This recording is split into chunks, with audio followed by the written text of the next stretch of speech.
Hello,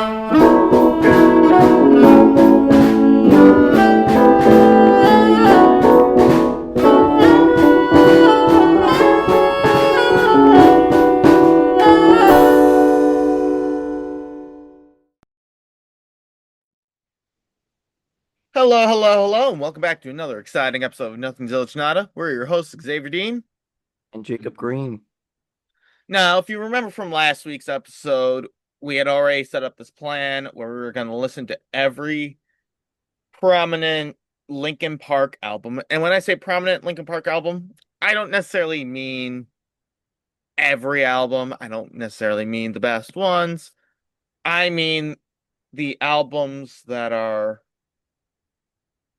entirely new songs. So, like the 20th anniversary of Hybrid Theory, we did not listen to because it had a bunch of Hybrid Theory songs. We didn't listen to Reimagined. We just listened to the 8 main albums, which are Hmm. Hybrid Theory, Meteora, Minutes to Midnight, Thousand Suns, Living Things, The Hunting Party, One More Light, and From Zero. Mm. And with this, we have included our favorites, or our favorite songs from the album, as well as our honorable mentions. So these are Hmm. songs that, for whatever reason, we wanted everyone, or we feel like everyone should listen to, regardless of it's our favorite or our least favorite. Hmm. So, Jake, are you ready? Yes, I am ready. All right. And I'm going to quickly share because we do have a we do have a Spotify account where we've been posting our videos as well. You mean you have a Spotify account? Well, okay. Actually, We yeah. Yeah, It's the sorry. Nothing Zilchinada account. Sorry. I don't use Spotify at all, so forgive Mm-hmm. me. Yep. So we've got a Spotify account for Nothing Zilchinada. We're gonna be using that to look at all the albums. And then Hmm. just to let everyone know, at the end of this episode, or by the end of this episode, once I have Jake's favorites and honorable mentions, I'm going to put our favorites and honorable mentions in one giant Linkin Park playlist so you can listen to it at home. Yeah. Before we discuss the albums though, Mhm. Xavier, because you were the one that picked this topic and you have a better knowledge of Linkin Park than I do, why don't you talk about them a little bit for those in our audience that don't know them as well? Of course. So Linkin Park was a new metal band originally releasing uh albums starting in the year 2000, and then they are still prominent in recording music up to now, albeit with some changes that we will bring up. Hmm. Their music tends to focus a lot more on, I'm going to say, electronic sounds rather than your typical, guitar, bass, piano. You do have some more synth sounds. You will Hmm. also have, through the brilliant voice of Mike Shinoda, you will have songs that have a prominent rap sound to it, as well as your typical rock screaming sound from Chester Bennington or later on Emily Armstrong, which we will get to that when we get to that. Hmm. A lot Yeah. of their songs tend to focus a lot on, I'm going to say, feelings, how someone will feel about themselves, how you'll feel about other person or another Hmm. person. And it it does make certain things a lot more understandable. Mm. Yeah. Now, just to go over the personnel really quick, because I do think, because like when you have these bands that have like their own name and not just the name of the group, um, I think it's important to mention the personnel that are in this group. So at least for like the first seven albums, um, the group. So this is interesting. So even though Linkin Park released their first album in 2000, they actually started in 1996, and it was kind of a different name back then. It was their group was called Zero, and they only released one album. And I've listened to some of that a little bit, which, we won't talk about as much in this video. And by the way, that's Zero with an X. Um, but it features some very great stylistic things that would become a major part of Linkin Park's identity. Um,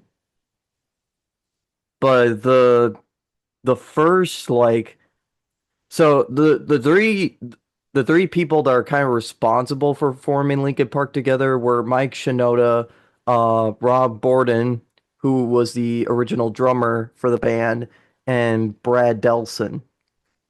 And then, of course, you got Chester Bennington, who was the vocalist for the band, Dave Farrell, who is the bassist, and Johan was the DJ turntablist, and Brad Delson is lead guitarist, and Mike Shinoda was guitarist and keyboardist. Um, Now I will say, just to briefly mention this, they cover a whole range of like different genres. Of course, the most prominent ones are the hard rock, the metal, and the hip hop and rap styles. But there's so many other genres that after listening to all of their albums, more or less, I I consider them more to be a fusion band a little bit. Um, Maybe not quite as fusion because one of the prominent things in fusion is like the world music aspect, which they have some of that in like quite a bit of songs. Um, they don't go to a full extent, I don't think, like other fusion bands do, but I wouldn't fault anyone for considering Linkin Park to be a fusion band. Hmm. All right. So let's get on with it with the first album. You'll see it on the screen right now. Their first album is Hybrid Theory, which was released October 24th, 2000. Hmm. And you can see the list of songs on the screen right now. For those of you who are listening through Spotify, I am going to say each of these song names, so please forgive me. So, in Hybrid Theory, we've got 12 songs, including the likes of Paper Cut, One Step Closer, With You, Points of Authority, Crawling, Runaway, By Myself, In the End, A Place for My Head, Forgotten, Cure for the Itch, and Pushing Me Away. And I'm going to be honest, for the first album, this is probably Linkin Park's best album in my mind. I think so too.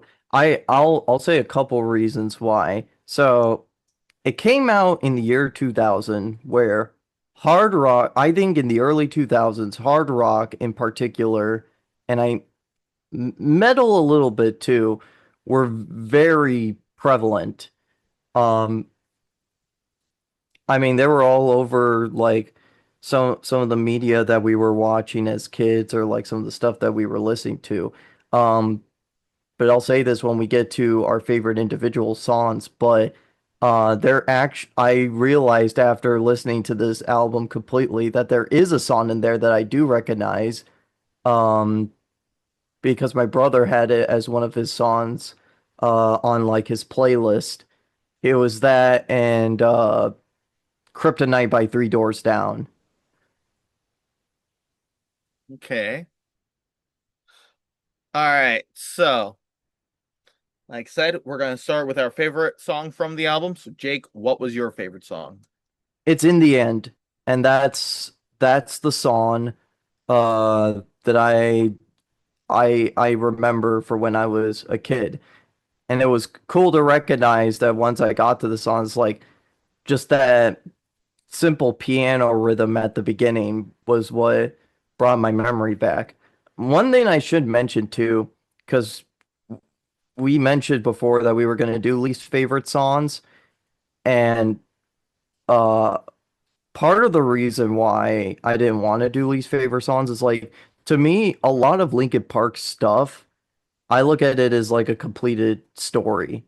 While I do have favorite individual songs, I feel like you're gonna get a much more complete experience if you listen to like each of their albums because a lot of their Hmm. songs, which is apparent in the first one, kind of segment from one to the other, which it's not like a new novel concept. Bands have been doing it at least during the 60s. Um, and it's Right. still a thing today. But Hmm. I yeah, I very much enjoy the fact that they do that. They kind of stopped doing it with some of their more recent albums, which I will get to those. Um, but I will say, yeah, Hybrid Theory left a pretty strong impression for what Linkin Park was set out to do, and in the end, it's just one of those tracks that sticks out to me very Wow. much. All right. And then for my favorite, I've got to go with A Place for My Head.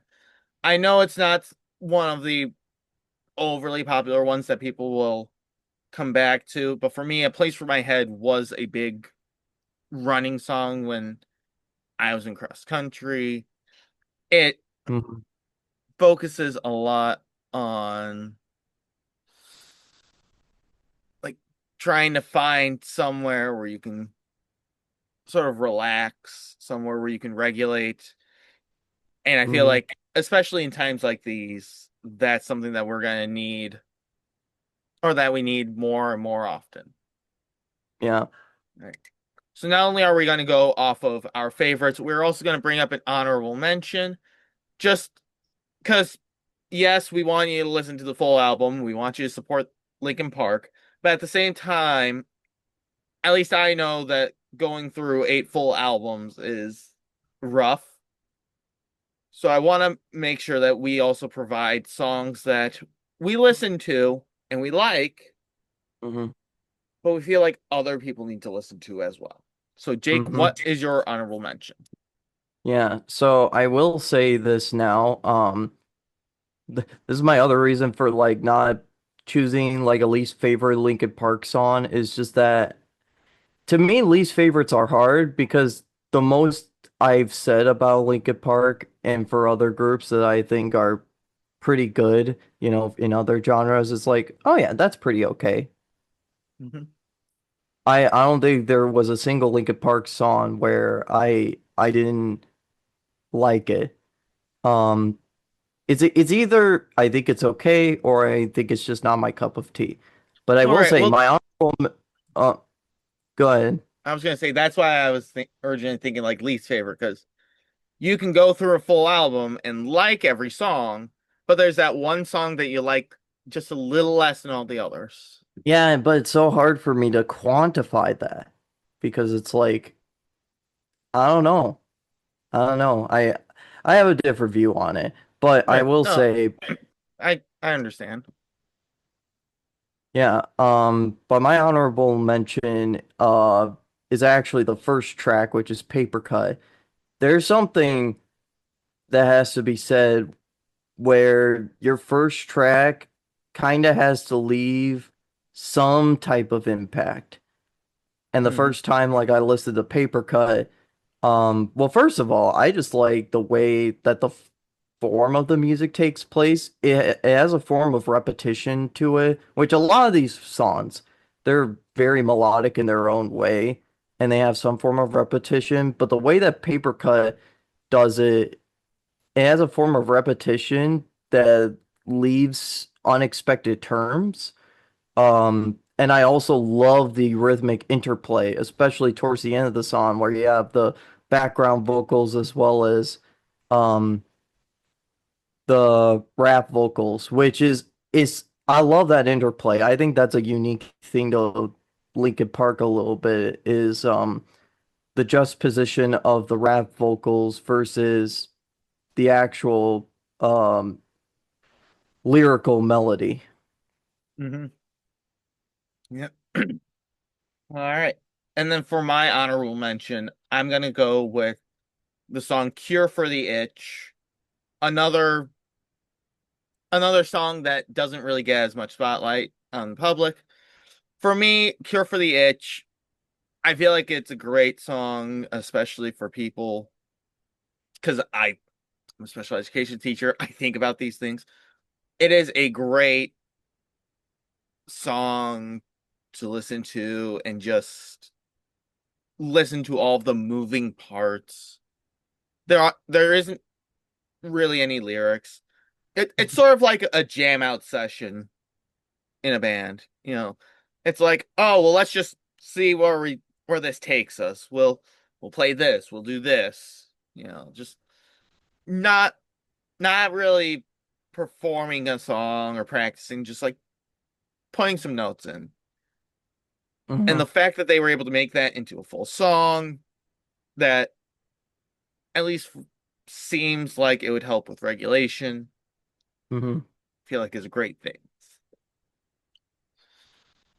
So now our last thought on the album. And the way we're going to do that is we're going to rank it 1 through 5. Now, here's the thing. Jake and I are probably going to rank these two separate ways, 1 through 5 or 0 through 5. So Jake, what would you consider like 1 through 5 being? Um, so I consider five to be like it kind of depends. I mean, there's like because we consider like the stuff that is the stuff that's imperfect to be like the lowest rated stuff, but that's not really the case because sometimes the imperfections are what make an album or Mhm. just a particular song or a record just great in general. Um, but I would think five is like every track hits, even if you have a track that you don't listen to as often, like every track hits. The way that everything is like segmented from one another is just really awesome. Um, that I would consider to be a five. And something that I think is like a one, which I don't think that's gonna be a rating that I'm gonna be using that often for these albums Mhm. is just like I just don't like listening to it, which I'll say for all these albums, like there's a good handful of songs from each of these albums that I'll definitely go back and listen to. Mhm. All right. So for me, my ranking of 1 through 5 is based on my general enjoyment of the songs or the percentage of songs. So like a 5 out of 5 album. It is a no skip album. Not only Hmm. is everything a banger, but I'd be willing to re-listen to it over and over again. Hmm. Meanwhile, the further down it goes, the less songs. Like maybe number 4 is all all of them are bangers, but I'm probably not gonna re-listen to the full album because there's some songs that aren't bangers I would like to re-listen to repeatedly. 3 is most of the album or most of the songs I like. There's a couple that were iffy, so on and so forth until you get all the way down. I had it marked at 0, where this is a trash album, throw it away. Hmm. Of course, it's Linkin Park. I don't have any that low. Yeah. So Jake, out of 5, where would you rank Hybrid Theory? Here's the thing, as a completed album, like I would listen to the whole thing. Of course, there are individual songs that outside of Paper Cut, and in the end, I would like to go back to, like Points of Authority, Runaway, um, Cure for the Itch. Um, but I say I'll give it. Are we allowed to do decimal points? You can do decimal points if you want. Yeah. I'll do just to be fair, because this is the first. Here's the thing, like the fact that this was of course, it wasn't like their first album together. That was Zero. But the first Linkin Park album being as strong as it is and kind of setting the foundation a little bit.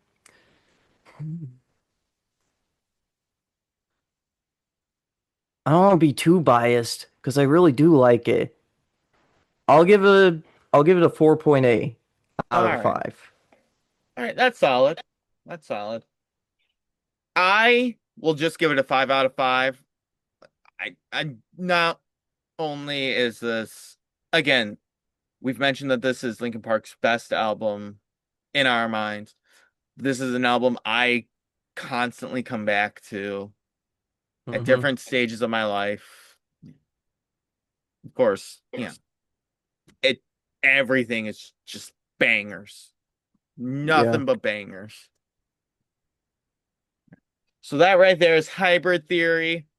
So now we will move on to their next studio album, Meteora, which was released March 25th, 2003.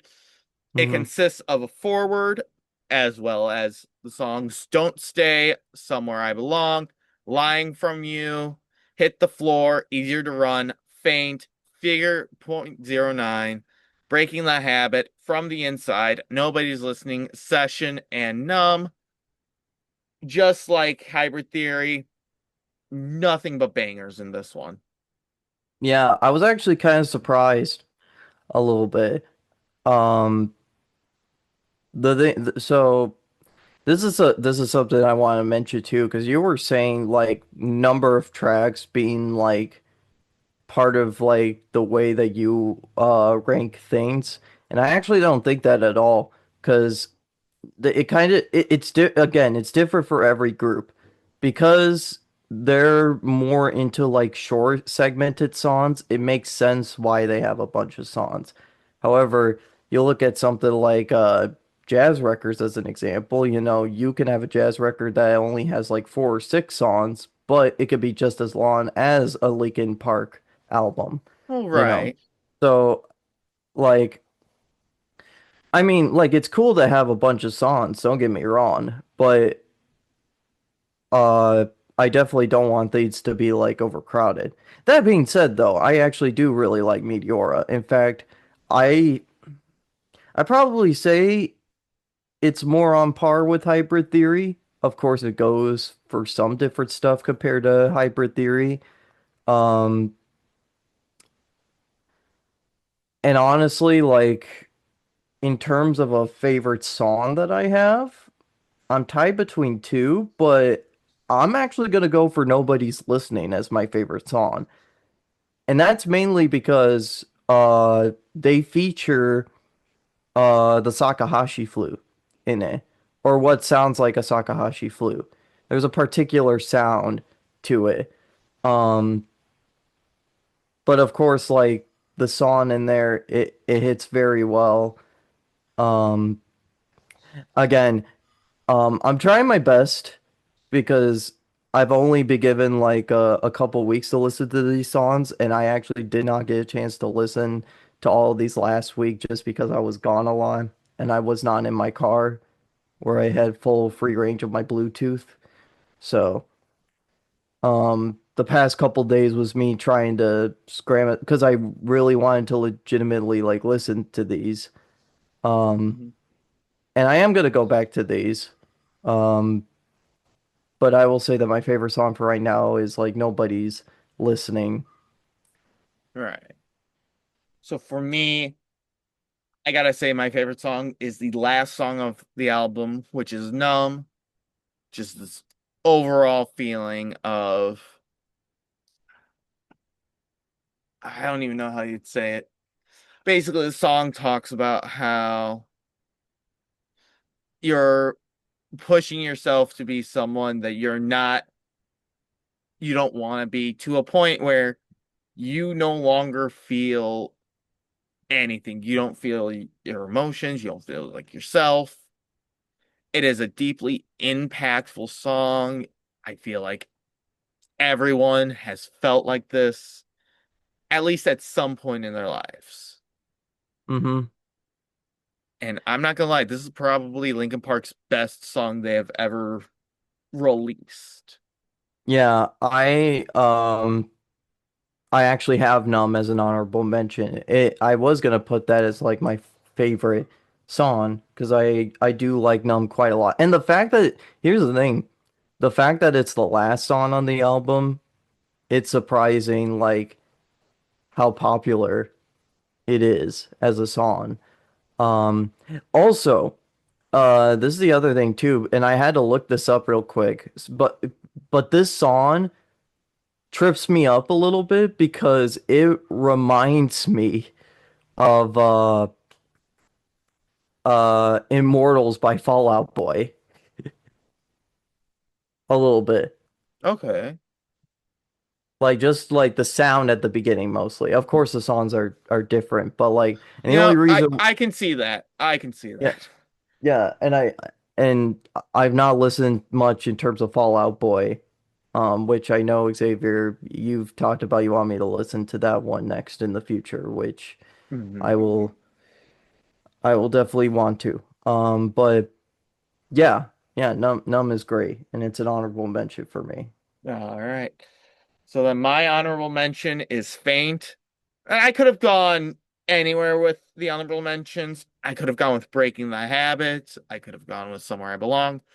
But for me, I have to go with Faint for the sole reason of what they ended up sampling for the song. Now, Linkin Park is really big on taking sounds and you know altering them to include them in. So the beginning of Faint, that do do do do do do do do do do, they actually sampled that off of a James Bond movie. Ooh. hmm What they did was there was like a transition. I don't remember which movie it was, but there was a transition in movie with something similar to that, but it was so much slower. And they took that, they sped it up, they reversed it, and then they repeated the last bit. So you got that doo doo doo doo doo doo doo. Plus, Faint's a great song. I feel like everyone should listen to it at least once hmm to get a good And it, understanding of the band. yeah, I'll say this too. So I've actually been listening to a couple of these albums on my runs, and when I was running in the rain yesterday, this was the album that I put in. So hmm Yes, good album. this is a very runnable album. I feel like this album gives off that anime vibe. Like I know their reimagined album was more an anime album, but this one also gives off a heavy anime vibe. And you can see hmm that in some of their official music videos, like for Breaking the Habit, and I believe Figure '09 hmm also had an anime music video. Not entirely sure. So, all right, so Jake, out of five, how would you rank this album? I put it next to Hybrid Theory a little bit. Um, hmm. You know what? I'll give it a 4.7. I think it's on par with Hybrid Theory. hmm I completely agree. I gave this one a 5 out of 5 as well. For me, with this one, it's not as re-listenable as Hybrid Theory, but every song here is a banger. I will come back to this every so often, listen to it. Yeah, it's like I said, nothing but bangers, easily hmm re-listenable, and no skips. So now from here, we're gonna move on to Minutes to Midnight, which was released May 14th, 2007, consisting of the songs Wake, Given Up, Leave Out All the Rest, Bleed It Out, Shadow of the Day, What I've Done, Hands Held High, No More Sorrow, Valentine's Day, In Between, In Pieces, and The Little Things Give You Away. And I feel like this album, like, I'm sure they had a great fan base between Hybrid Theory and Meteora, but I feel like this album was the one that brought in a large chunk of their fan base Mm-hmm. solely because of their song What I've Done, which was prominent at the end of Michael Bay's Transformers. Transformers. Yeah. Yeah, that see, I've only been exposed to this song because of all the memes that have come out of like, oh, the end credit scene to every Michael Bay Transformers movie. Well, Hmm. not every Michael Bay Transformers movie, but in fact, do you know which Transformers movie What I've Done That was the is first on? one. Oh, it's the first one. Yeah, so Okay. Linkin Park actually had two different songs in two different Transformers movies. What I've Done was the first one in the first movie, and then they made A New Divide, which unfortunately wasn't on any of the albums that we are going through. But Okay, so is it a single? I think New Divide's single or Okay. single. If not, it's part of the Transformers Revenge of the Fallen. Yeah. Uh, Now, I'll say this, and I'm being fully transparent with this. I had some expectations going in because so I'll just say this real quick. I love all the covers for the Linkin Park albums. Um, especially Thousand Suns, Living Things, and Hunting Party. mhm, Those those cover tracks hit hard. But considering the fact that Linkin Park doesn't usually include their band title on a lot of their albums, and not even like the actual album title sometimes. Like this is the one where it's like, oh, it's the iconic boldface Linkin Park album. It's got all the silhouettes of all the members.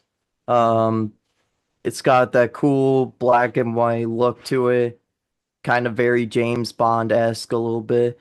mhm. Um, I had some expectations going in. And out of all the albums, this was the one I really had to listen to it twice because I didn't like it as much at first. Um, but after a second listen, I did find some songs that I like.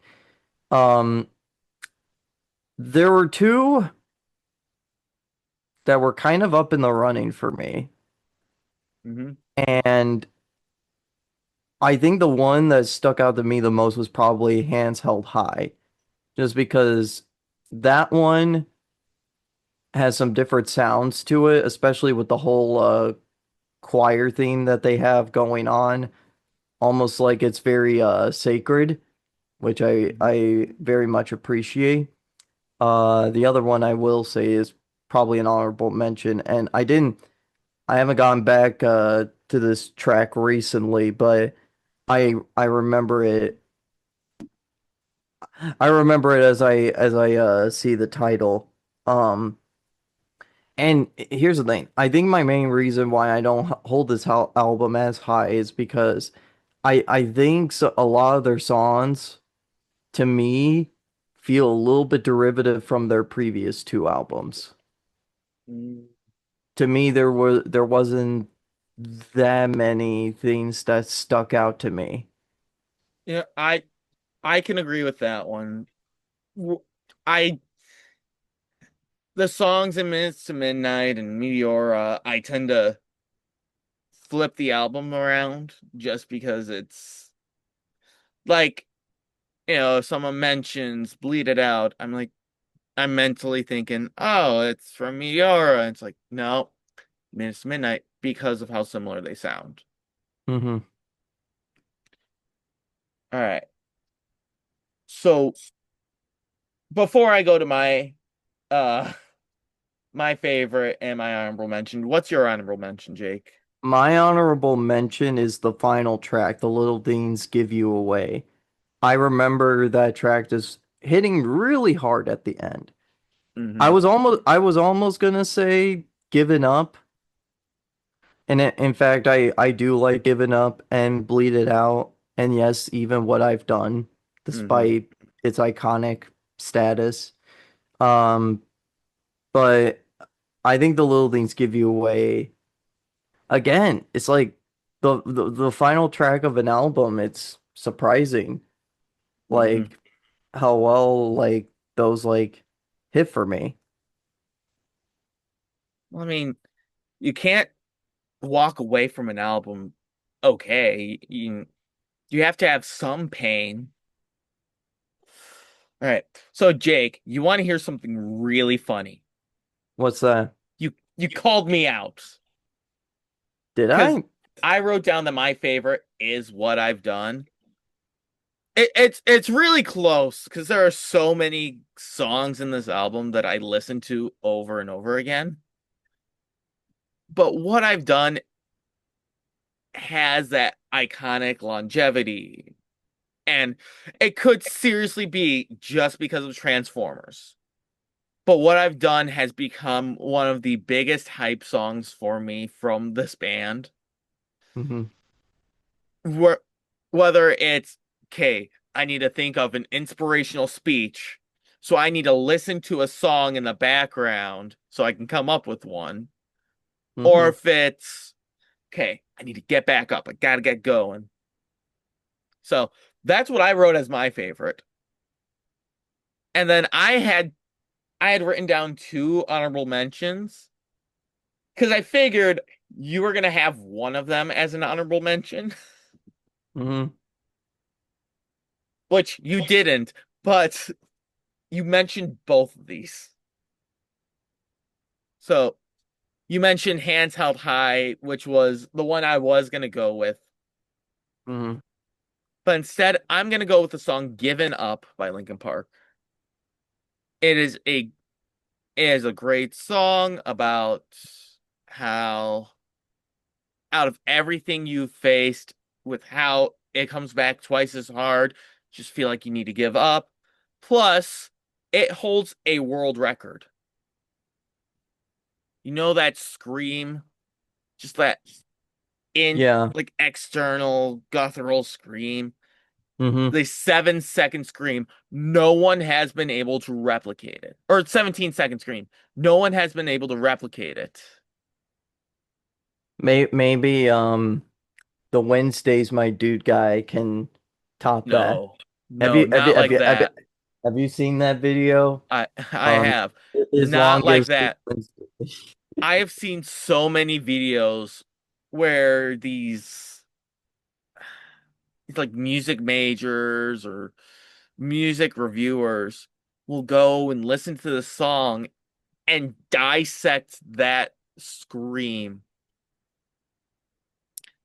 And the way they phrase it is no one can replicate it because a scream like that is going to rip your vocal cords up. And the fact that he not only did that, but he did that multiple times in the middle of concerts and continued to sing, and that he was able to make four more albums within the span of 10 years. Like, say what you will about Chester Bennington.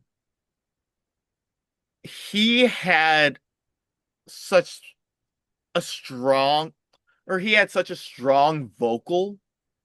presence that I would honestly say if there were a Mount Rushmore of vocal performances, he would be up there with Queen lead singer Freddie Mercury. Yeah.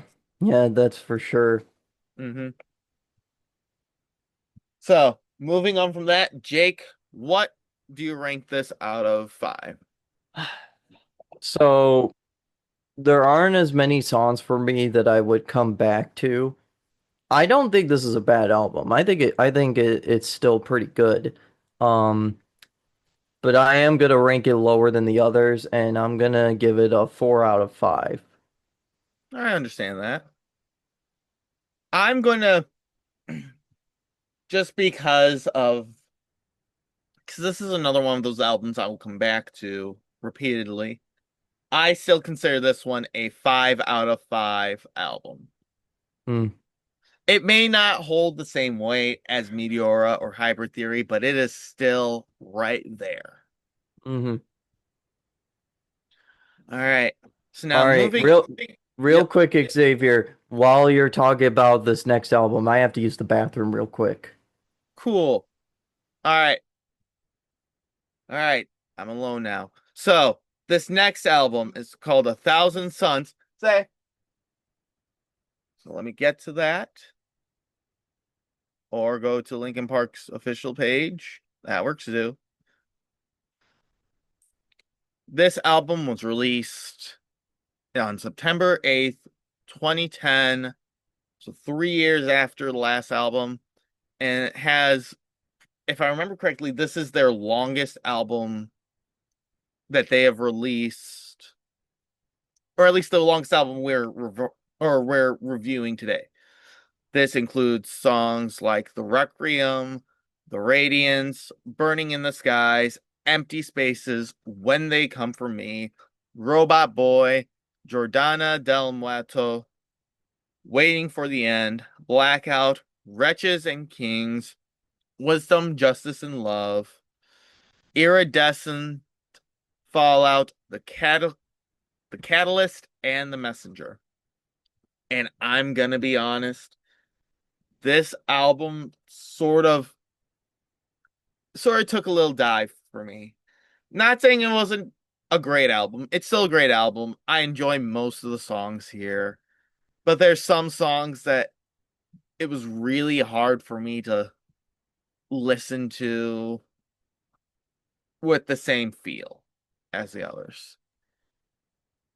Uh, hey, I made it just in time. All right. Okay. So A Thousand Suns. Mm-hmm. So I'm gonna be honest, this is probably my favorite Linkin Park album. I hope you didn't hear what I just said then.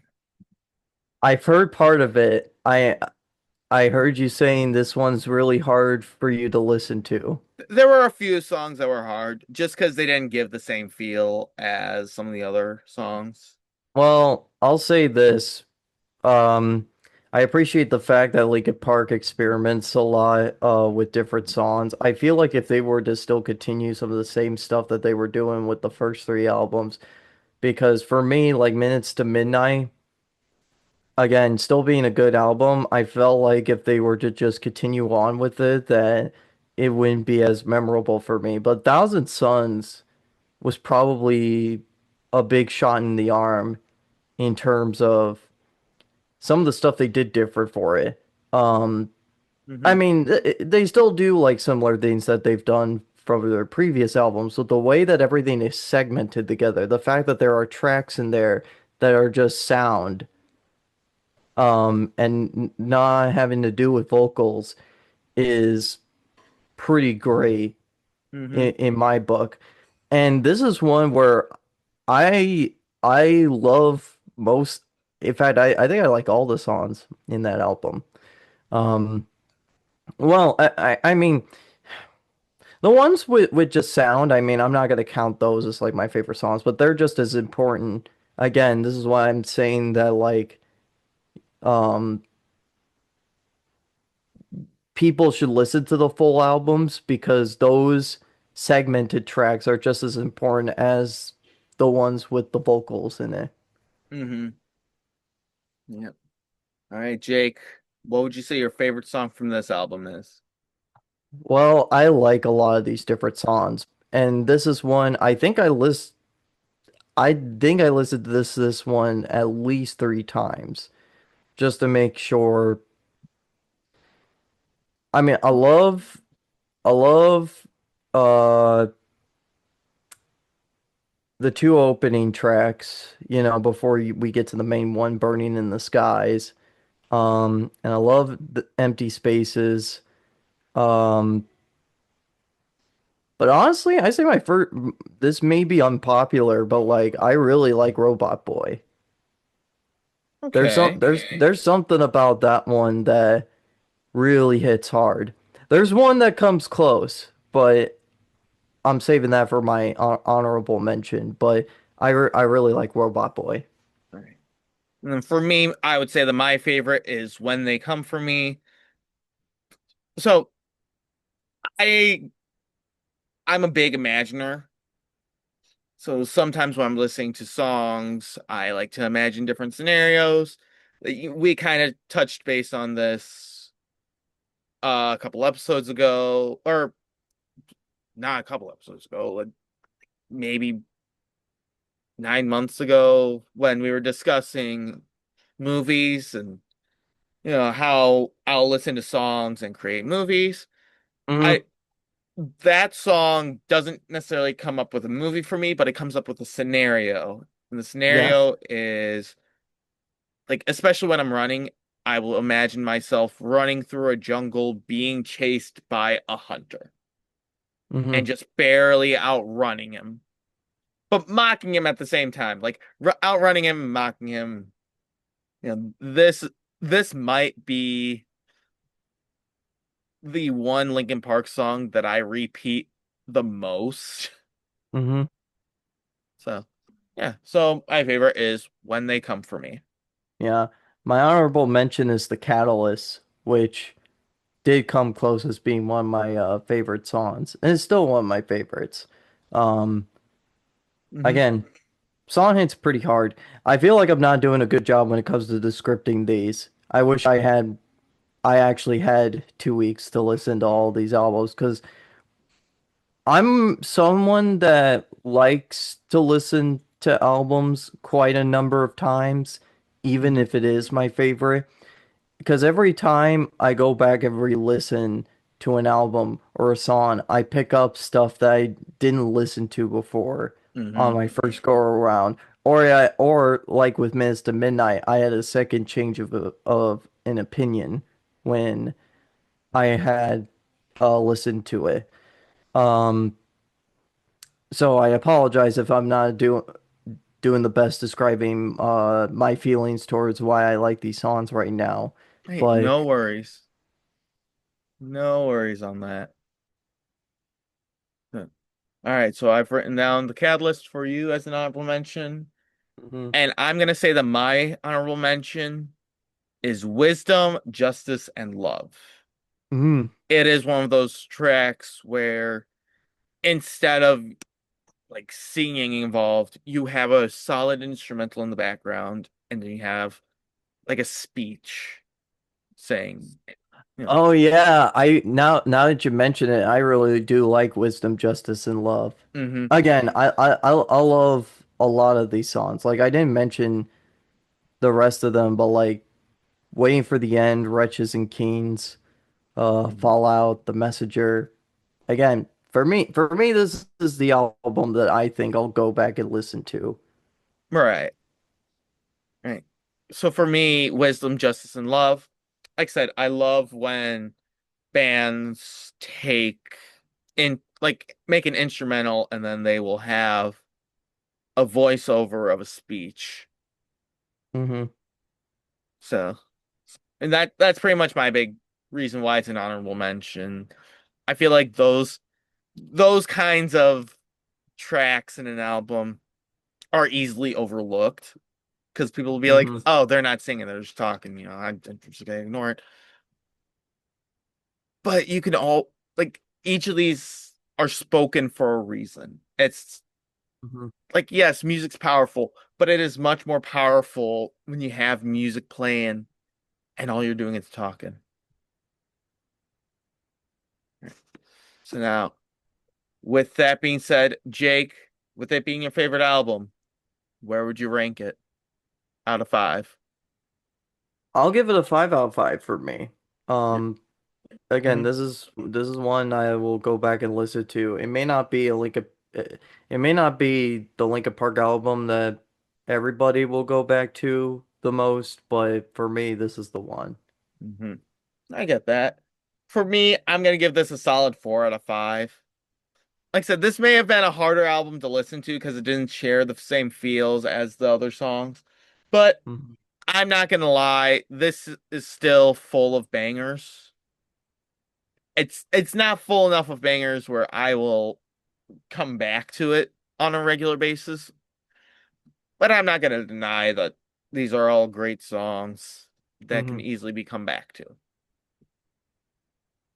All right, so moving on from A Thousand Suns, we've got Living Things, released June 19th, 2012, a solid 2 years later. We've got 12 tracks, which include Lost in the Echo, In My Remains, Burn It Down, Lies, Greed, and Misery, I'll Be Gone, uh, Castle of Glass, Victimized, Roads Untraveled, Skin to Bone, Until It Breaks, Tinfoil, and Powerless. Okay. So I listened to this album quite a bit and I really like it. Um, I had a I had a harder time trying to pick like favorites in this one. Hmm. Um, I'll say that probably my favorite from this album is I'll Be Gone. Um, th Again, this one just hits pretty hard, very well. Right. I get that. Um, I wrote this in initials. Oh wait, hold on. So I have it where my favorite song is Until It Breaks. Hmm. I don't remember why I wrote that down as my favorite song. This album has a similar vibe with me. Well, this album and the next album have very similar vibes for me. Both of these were harder albums to get through. You know, just like how the last one didn't have the same feel as the other three. This one and the next one kind of started losing me a bit. Like there That's there it. were a That's lot of it. good songs. Yeah, It was that's interesting because the next two and A Thousand Suns, I really like. I hmm really like those. yeah. So, like I said, I have as my honor or I have as my favorite Until It Breaks. Mm. All right. So Jake, what's your honorable mention? My honorable mention is Lies, Greed, and Misery. This one is very prominent when it comes to like the screaming vocals. Um, for the record, I really like raw stuff in music. You Mhm. know, this is why I really like listening to hard rock and metal bands, you know. There's a certain type of emotion that you get with it. Um, and and that's true when it comes to most of Linkin Park songs. But yeah, Lies, Greed, and Misery really Mhm. hits that vibe. So the funny thing is because I had written down my least favorites Hmm. because that was the original plan. I actually had that song as my least favorite because of the same reason. Wow. So whereas you like that raw, scream, Hmm. I'm not that big onto songs. Like I've got my songs that I'll listen to that have a lot of screaming. I get that Linkin Park does a lot of screaming, but at a certain point, for me, it feels a little too much. I Hmm. I prefer it unless it's unless I feel like it is a necessary scream, like that 17-second scream we mentioned earlier. Yeah, I screaming bands kind of lose me. I get that. And sometimes the scream, like, it depends. I think for a lot of Linkin Park songs, I think their placement of screams is justified. Hmm. Yes. Yes, it is. Because it's like how you said, you know, their songs are based on feelings, and the scream is something that is very feeling based. It doesn't work for everything, but I do think I don't necessarily know. because like with Linkin Park songs, like I was trying to look up composers, and this is where I get a little miffed a Hmm. little bit because it's like they list the credits as being the full band composed it, which I'm not saying that can't be the case, but Right. some of these songs are done by one individual person, Hmm. and for the people that are just trying to find like, oh, who composed this song, this is like really hard to go back um Hmm. to find in terms of like, oh, who composed like a lot of these songs. And like, it's whatever at the end of the day. All these songs are still great, but still, that's probably my one annoyance when it comes to Linkin Park is like I don't know who composed a lot of these songs because it seems like it's a group effort sort of deal. Hmm. Yep. All right. So my honorable mention that I wrote down was I'll Be Gone. I felt like that was a song that everyone needed to listen to. Hmm. I don't fully remember why I wrote it down, but I have a feeling it's because of its powerful message. Hmm. So, all right, Jake, where would you rank this out of five? I want to say,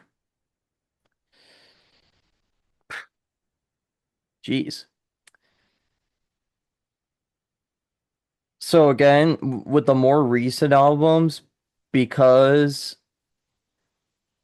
just because of how I went from like beginning to end in terms of listening to the albums, this is where like my runtime of listening to stuff is kind of lessened a little bit. So this one needs a little bit more time for me to sit in, but I'm still gonna give it a high rating. I think it deserves a 4.7 out of 5.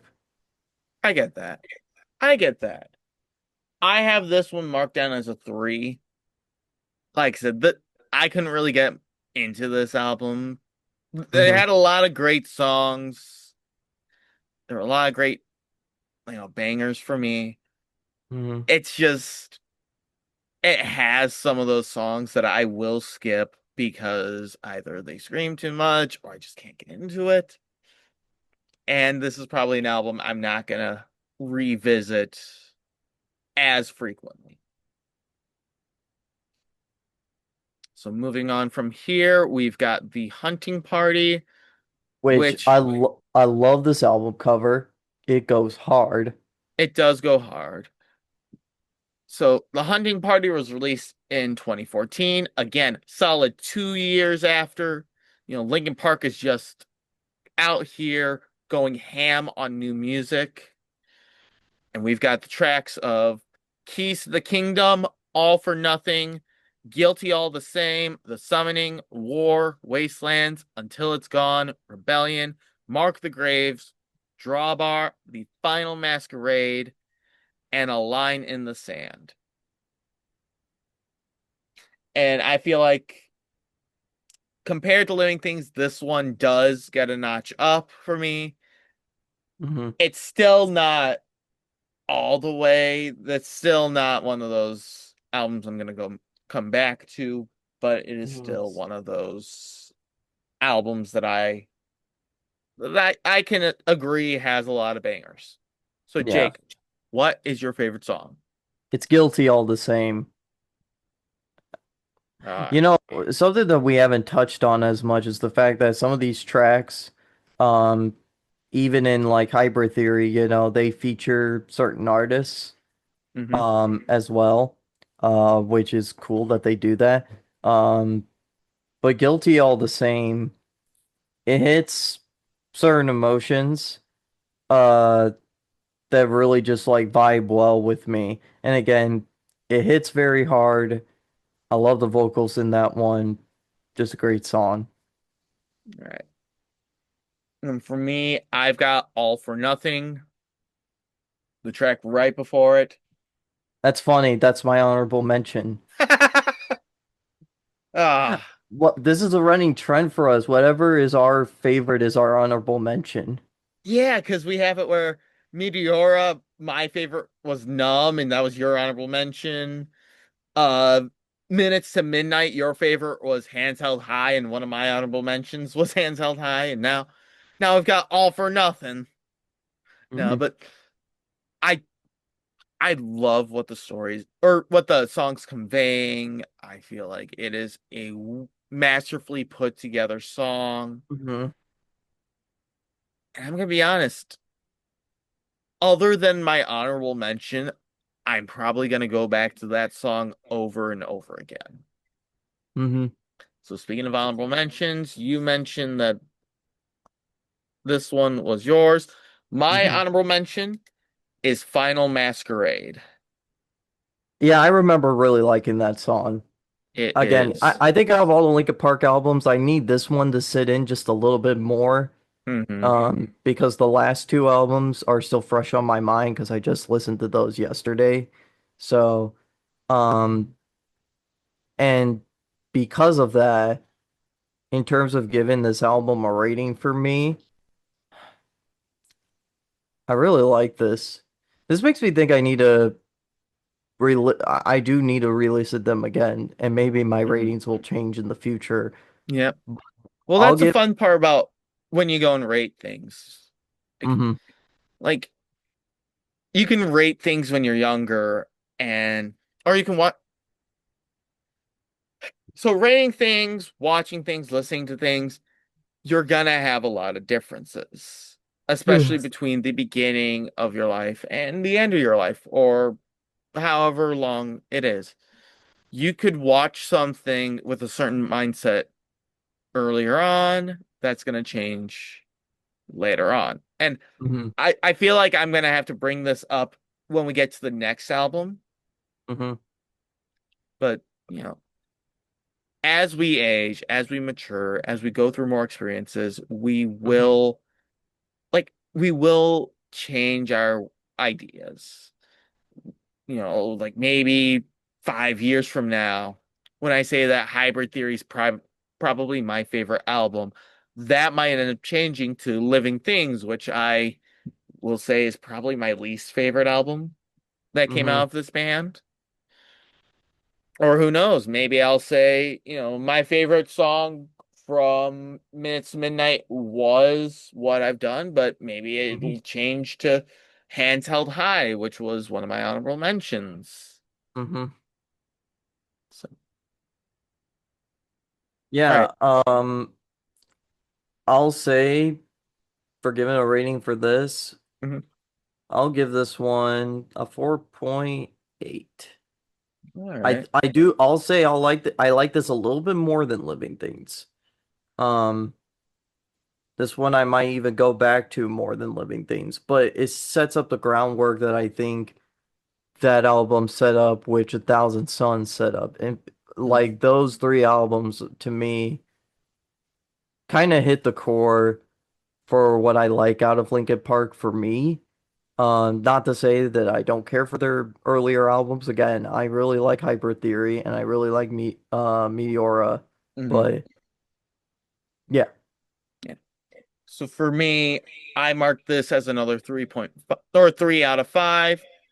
Again, it's not that I don't like the album. There's a lot of bangers in this album, and there's a couple songs I'll come back to, but Mhm. there's still some songs in this album that I Yeah. really can't get into. You know, Xavier giving these Living Things and Hunting Party 3s out of 5s, he's saying that these albums are mid. No, if I gave them 2 out of 5s, I'd call them mid because I had my ranking go all the way down to 0. So 2 out of 5 would have been like half or under. Now, this one still has it where there's a significant amount of bangers. Okay. So now we're going to move on to what I feel is the most emotional of all of the Linkin Park albums. We're Hmm. going to move on to One More Light. This was released May 19th, 2017. It has tracks such as Nobody Can Save Me, Good Goodbye, Talking to Myself, Battle Symphony, Invisible, Heavy, Sorry for Now, Halfway Right, One More Light, and Sharp Edges. This also happens Hmm. to be the shortest album that Linkin Park came out with. Yeah. And I'm gonna be honest with you, I could have sworn Talking to Myself came out way earlier than 2017. Well, one thing that we haven't mentioned about Linkin Park when it comes to composing their songs, because I looked this up for 1,000 songs, but Hmm. because like Minutes to Midnight came out in 2007, and I think they started composing songs for their next album, 1,000 Songs. I want to say 2007, 2008, because they talk about it in interviews, Hmm. about like how the co composition of their songs is going. So the reason these albums take so long to come out is because they're composing songs in the process, not to mention the whole recording process for Well, everything. I wouldn't even say they're taking a long time because like I mean if you were to compare it to a pop artist, yeah, it takes a while. But a lot of bands, like especially a lot of rock bands, they take their time when it comes to albums. You That's could why I probably think most that's hmm? what I think most artists should do. I think Yeah. they should take a long time. Unless you take under a year to compose songs that you truly think are gonna hit the core. Or unless you're Charlie Puth and just somehow manage to like just sit down, hear a light switch flick, and you're like, that's a song. Some people just have that imagination and discipline. Yep.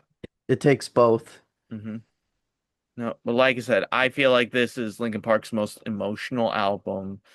And when we talk about the situation that happened shortly after, Hmm. it's a little understandable. But before we get Hmm. to that, Jake, what was your favorite song from this album?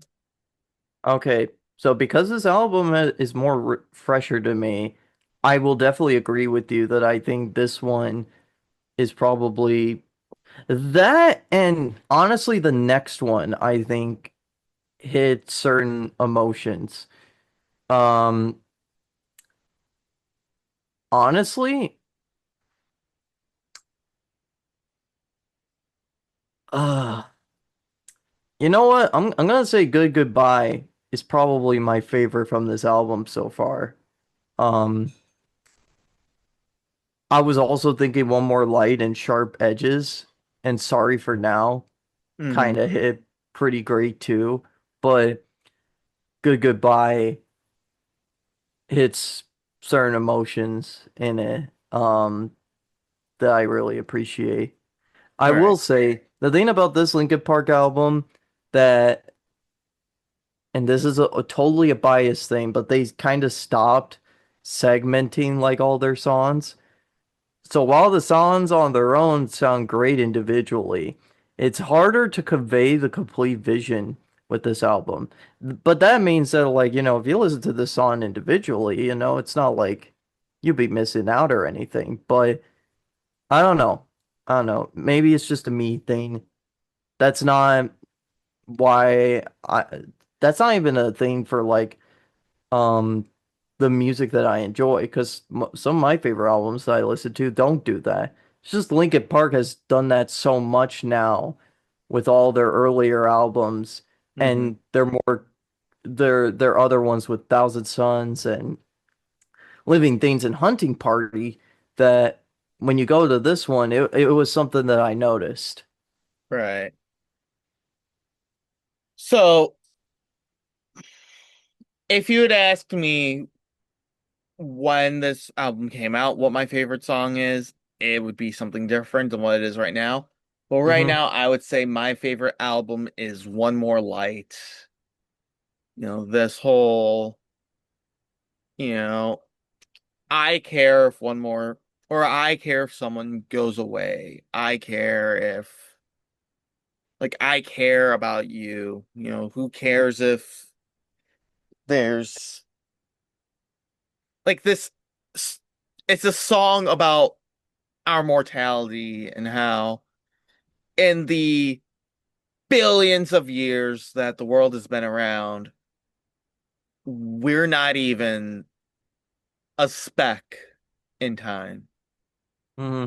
So the idea is well, why, like, who cares if all these people sort of pass away because we're kind of like, we live short lives. Our lives are kind of meaningless. But then it goes back around and says, well, I care if people do that. You know, I will care for you. And Mm-hmm. it is powerful, it is inspirational. It brings me to tears fairly frequently.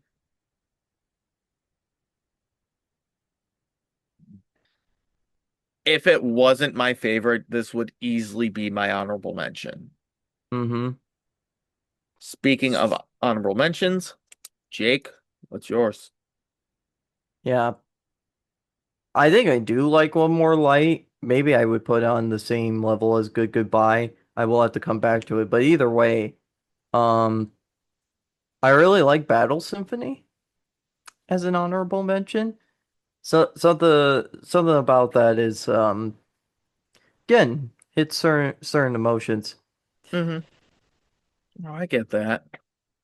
My honorable mention I have is Heavy, which I remember when that song came out, it got a lot of hate just because it was drastically different from what Linkin Park normally does.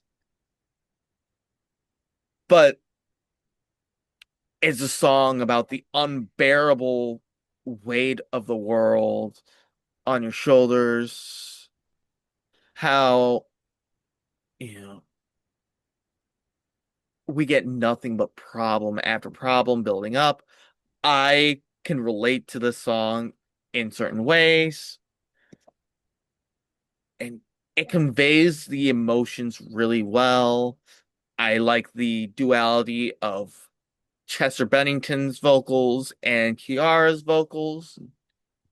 You know, I feel like this is a song that, just like Numb, everyone can relate to in some Yeah. way.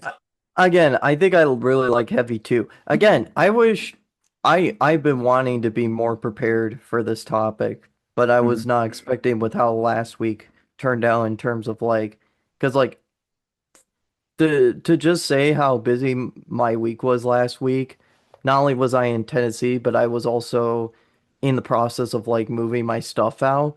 Mhm. I did not have time to either practice or go on a run. Hey, no worries. Things happen. Hmm. All right, so Jake, where would you rank One More Light? You know, for the emotional content of this album, hmm, it's tricky. I'll give it a 4.9. You're gonna give it 4.9. Okay, Mm-hmm. don't hate me. Mm-hmm. This would be a 5 out of 5 album for me. Mm-hmm. It's not. It is a 4 out of 5.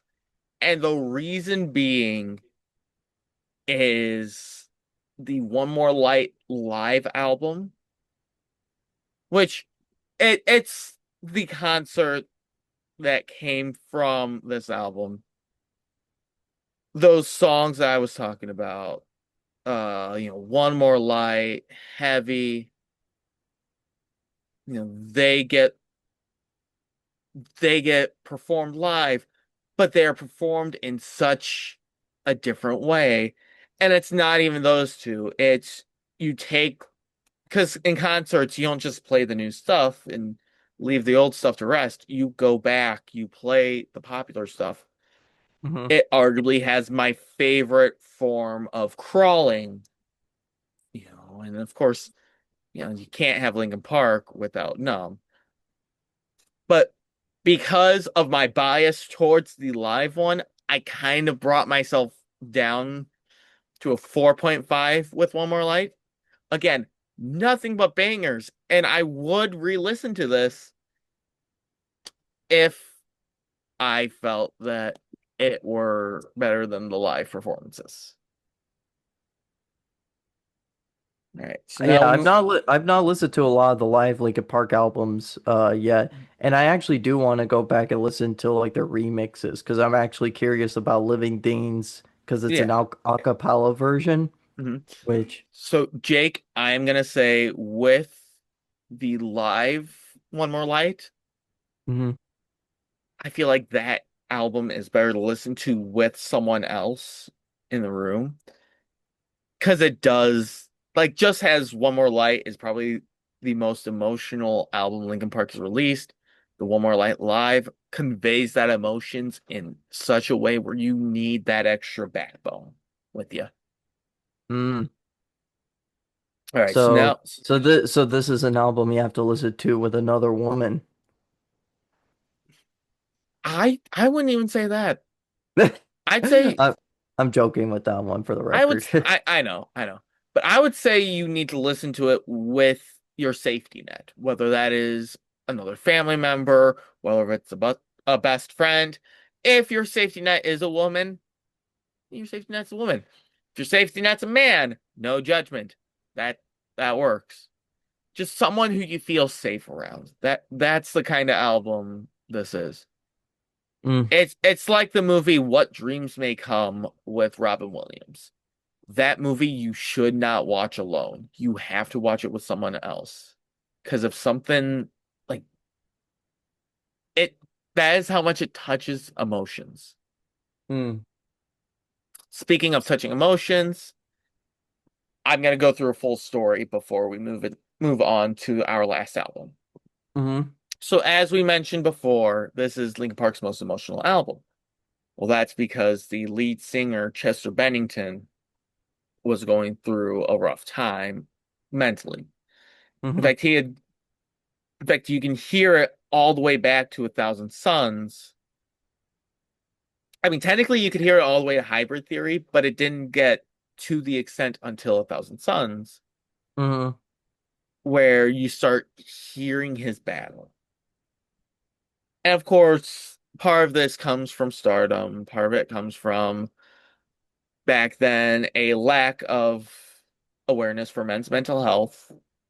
mhm, And part of this, I feel, comes from how the music quality for Linkin Park was. Because yes, they were still making bangers and it was all great. But when you start experimenting, especially after making albums that have similar feels to them, you start getting a lot more hate. It's just mm. like the MCU. You know, from phases one through I'm serious, from phases one through three, everything followed a fairly similar format. And phase four was when Marvel started experimenting. You know, they experimented with like themes, they experimented with like how serious or how funny it is, like certain films are. And that whole experimental phase has left fans divided because they're like, well, this doesn't feel like what I'm used to. I don't like it. And that's yes, Jake. You're raising your hand. Yeah, controversial hot take. Safety nets kills musicians. That's true. Safety nets do kill musicians, but when it comes to audiences, especially when you're so used to a certain sound, when a sound gets shifted, it causes a lot more panic, a lot more controversy. And unfortunately, after the release of this album, there was a lot of hate. Again, with Heavy, I feel like One More Light got a lot of hate because of how it was. And shortly after this album and the live album were released, Chester Bennington took his own life. And we went all the way until 2022 without any new Linkin Park music. There was a lot of there were a lot of bands uh that made tributes to Linkin Park. I think the most iconic one for me is From Ashes to New on I think it was Octane for Sirius XM. Mm, They had an exclusive collaboration, or not collaboration, but like a certain mashup of Heavy and Paper Cut. which I will say is one of my favorite mashups of all times. That was actually something that my sister and I would sing fairly regularly. You know, she would Hmm. sing Heavy, I would sing Paper Cut.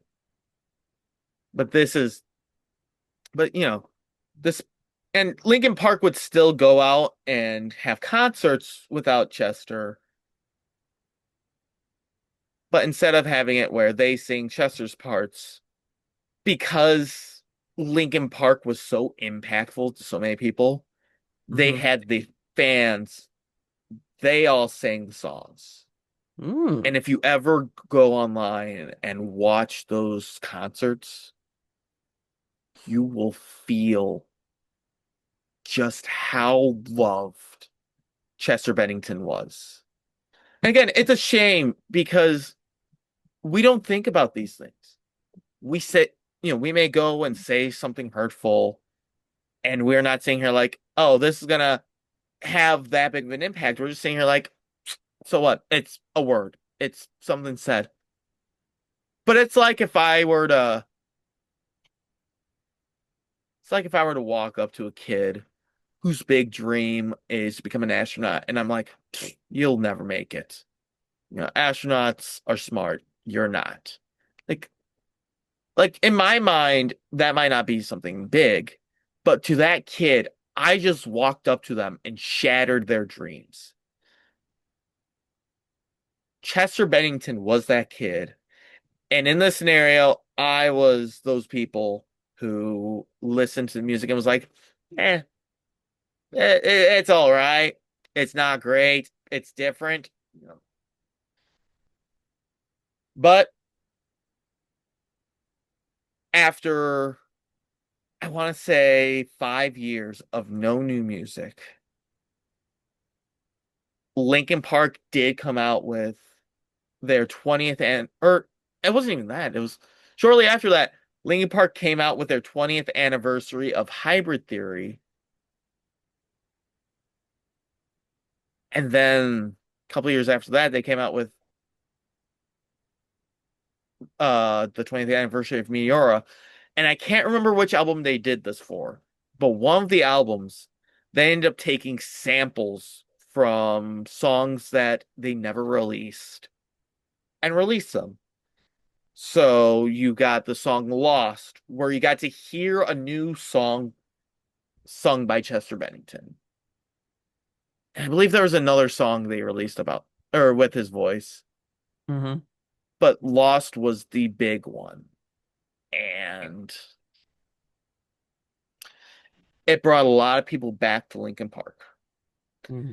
And then a couple of years later, they started making more music and performing again, this time with a new lead vocalist named Emily Armstrong, and they released the album From Zero, which is our last album we are listening to.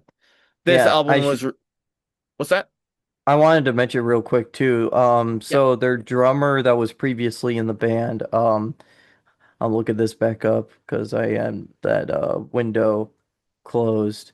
Um, but their previous drummer in the band, Rob Borden, he left at some point after their One More Light album. Um, but their new drummer is Colin Britton. So not only do they have a new vocalist, but they also have a new drummer. Mm-hmm. Right. So, From Zero has the songs From Zero, The Emptiness Machine, Cut the Bridge, Heavy as the Crown, Over Each Other, Casualty, Overflow, Two-Faced, Stained, IGYEIH, which I feel like is I Gave You Everything I Had, and then Hmm. Good Things Go. It was released in November 15th, 2024. And, and I'm gonna say this. I know Hmm. we kind of briefly talked about this a while ago, Yeah. but just like how people were getting upset about, the Black Panther movies on how, oh, are you gonna recast Black Panther after Chadwick Boseman's death, or are you gonna change the story? Instead, a lot of people got upset with Linkin Park because then it's, oh, well, you now have Emily Armstrong. You can't be Linkin Park because, Linkin Park was Chester Bennington. And I've gotten into this debate with a couple people. The way I see it is this. Yes, Linkin Park is a band, and that band had Chester Bennington in it. And Chester Yeah, but Bennington did pass away. But at the same time, it would be like if you had Barnes and Noble and Noble passed away. Are you going to shut down Barnes and Noble or are you going to keep it running? I should also mention too that even though Chester Bennington was a major part of Linkin Park, he was not a founding member of the group.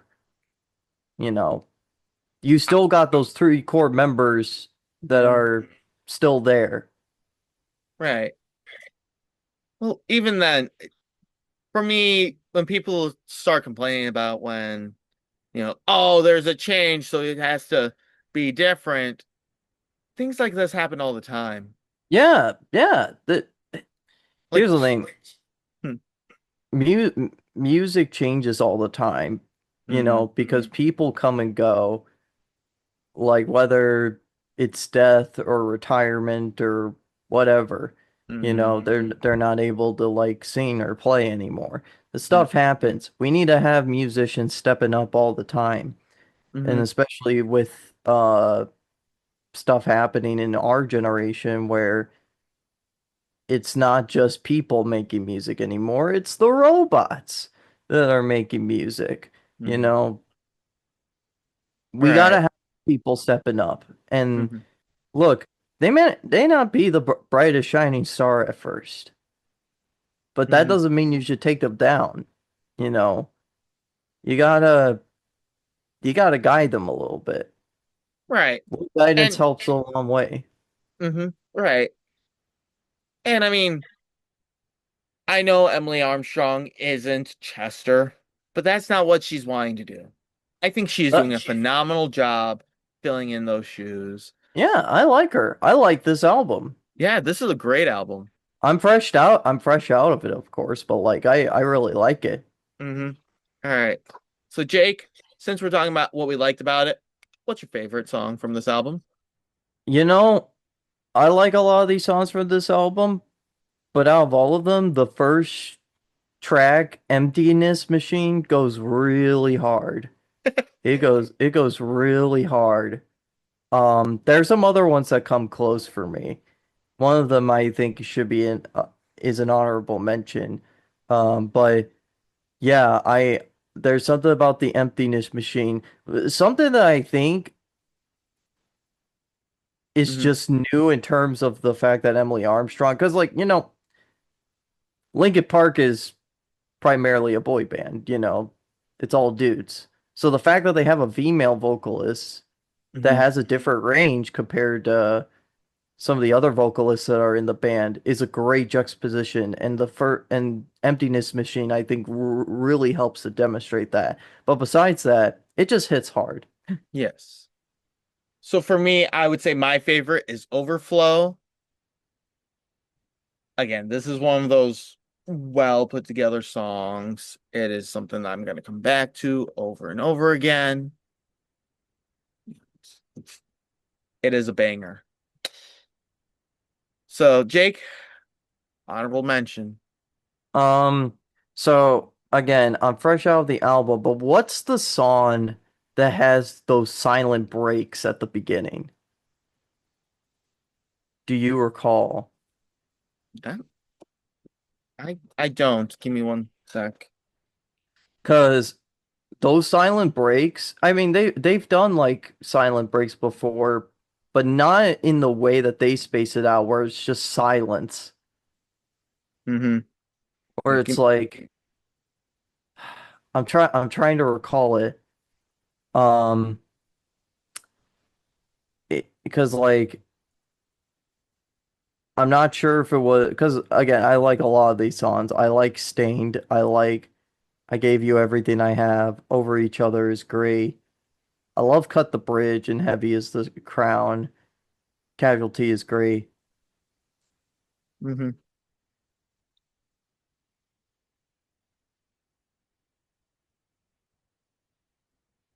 And again, and again, cover goes very hard. Kind of Yes. like kind of like the purple background.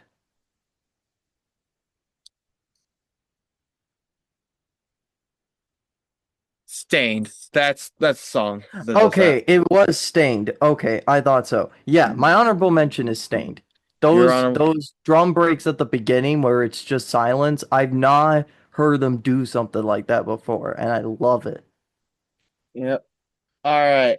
So, Jake, screw you. Because my honorable mention, it was another one of those where I had two honorable mentions. I wanted to stick with one of them more than the other just because of how it is. And somehow that's your favorite song. My original Oh, uh, my original honorable mention was The Emptiness Machine. It was the first song released introducing Emily Armstrong. mm, It set her up, or it set us all up with the standard of where Linkin Park is gonna go. hmm. But like I said, I had a second one that I was going to say in case uh The Emptiness Machine was your favorite. So my honorable mention is I think the second song that they released before the album, which is Heavy is the Crown. Heavy is the Crown is really good. It is great. But and what I want to like specifically the reason is remember when I was talking about with Faint Yeah. how they have that 17-second scream that Chester Bennington currently holds the record for? Mm-hmm. Well, with Heavy as a Crown, Emily Armstrong does a very similar scream. It doesn't get all the way there. She stops it early, but she still does the scream. It shows, hey, she's not Chester, but she can still do some of the Chester things. Mm-hmm. So, my honorable mention is Heavy as the Crown. Mm. And now to end this all off, Jake, where would you rank this album out of five? Again, I'm fresh out of this, but I want to say this one is like a 5 out of 5 for me. Mhm. I'm agreeing. I'm agreeing. This is a 5 out of 5. I am excited to see where Linkin Park goes from here. I feel like Emily Armstrong is a great choice Mm-hmm. to step in for Chester Bennington. And with that, we have gone through the significant albums for Linkin Park. We went through all eight of them, picked out our favorites, picked out our honorable mentions, and we explained our like how we would rank this. Yeah. I And am like I very said, fresh. what's that? Oh no, go ahead. Go ahead.